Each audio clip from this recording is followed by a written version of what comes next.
Today's video is about food. Now, when it comes to food, I've got a story for you that is so ridiculous, it's embarrassing, but I'm going to tell you so that you don't make the same mistake. I come from a family with weight problems. I've always had weight problems. I did lose a lot of weight. I kept it off for years, and then I got sick and I've packed all the weight back on. So I kind of have an unpleasant experience with the whole thing. I'm making something here which I will talk about soon. So what I'm getting at is that I've kind of been dealing with this crap forever.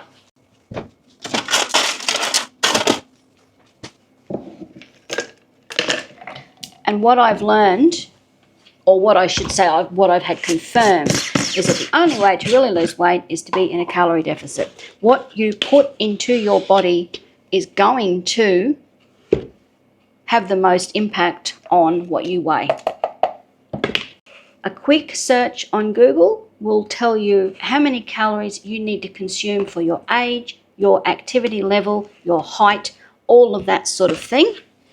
Generally speaking, a woman of my age needs between 1,200 and 1,500 calories to fuel her body on a daily basis.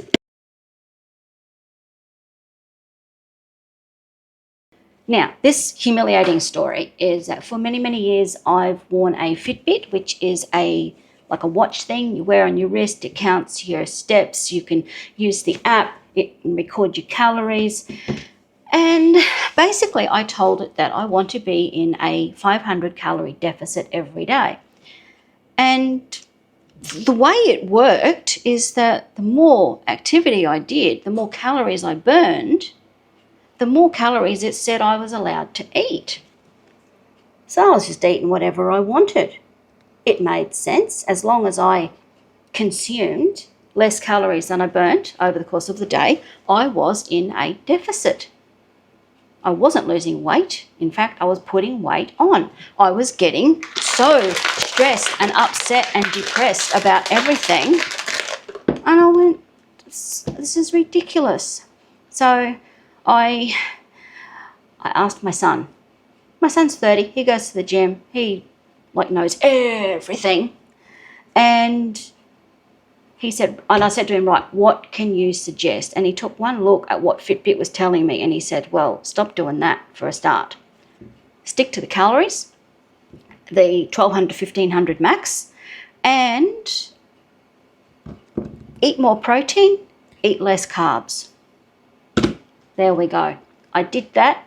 The first week, I lost 1.6 kilos. I know. So this is where I am today. I no longer wear my Fitbit.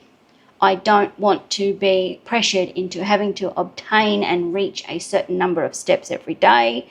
I don't want it to tell me how much I'm allowed to eat, and I don't like having a tan mark on my wrist, so I'm super happy about that. You can still use the Fitbit app to record what you're eating, even though you're not wearing the device. And if you don't have Fitbit, there are so many calorie counting apps and books and stuff out there that whichever way works for you, there's going to be something that will suit you. There are apps on your phone.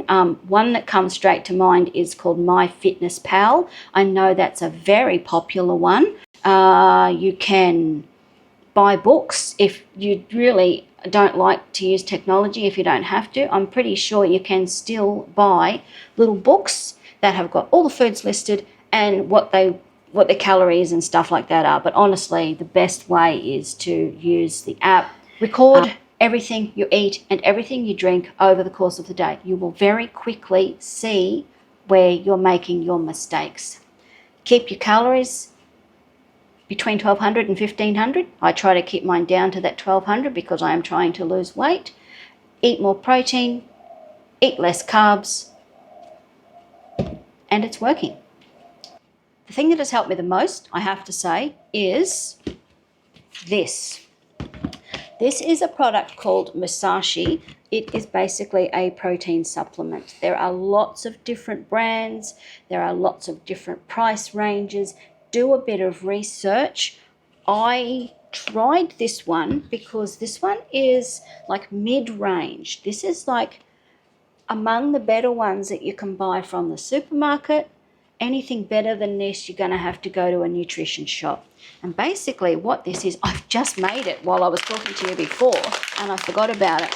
And basically it is a powder that you put in either milk or water.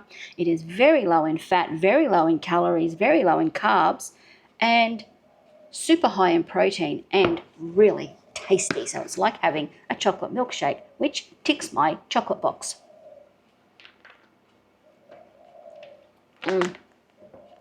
And because it is so high in protein, it fills you up. So you're not going to go snacking and stuff like that.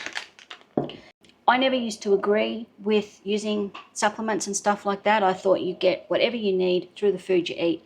But it's harder. It's hard to eat right. It's hard to know what foods contain how much of everything. Eating less carbs sucks. It seems like all the good food has got carbs in it. Bread, rice, pasta, even certain fruits are so high in carbs that I don't eat them anymore. Can't think what they are off the top of my head, but that's the sort of thing that you learn as you start recording it. I like this. I use the Masashi. I'll have one of these a day, like for breakfast or a snack or whatever. I also like their chocolate bars, for want of a better description. They are very high protein bars. They have a whole range of different flavors and different types. These two are wafer ones, which I really like. That one's a mint one and one's just a chocolate one, and they've got like a wafer biscuit through it. They're really tasty, but I especially like the protein crisp ones. They got things like little rice puffs, rice bubbles in them, and nuts. They are super tasty, which my brain and my mouth thinks I'm eating a chocolate bar as a treat, but my body's going, yeah, low fat, low carbs, high protein. So we're all happy. These things have really helped me a lot and have completely changed my attitude towards the use of supplements. So look into it. I don't want to tell anyone, I don't want to tell any of you what you should and should not eat. We are all grown-ups. We are all responsible for the food we put in our mouth. And if we want to make changes, I think it's important that we do our own research, because that's just going to reinforce for us how much we want it. If I just said, do this, and you just did it willy-nilly, I don't think that's the right thing to do. I mean, and I say I could be a personal trainer, I could be a fitness person, whatever. But I mean, if you were simply told to do this, I don't see the benefit. But if you can do the research, learn how things work, understand the differences that foods will make, and make your own decisions, you will feel so much more satisfied with your decisions. Do I have anything else I wanted to tell you? No, the Musashi was the big thing I wanted to talk about. I have been to the beach this morning and I'm hungry. Oh, that is so good. It's cold and it's sweet and it's chocolatey. The point I'm getting at is record your food. Record your food and record it properly. Make sure you use something that's going to tell you what your macros are. Your macros are your carbohydrates, your proteins, and your fats, because those three things are just as important as making sure you're getting the right amount of calories for your body. That's enough for today. This video has gone on much longer than I wanted to.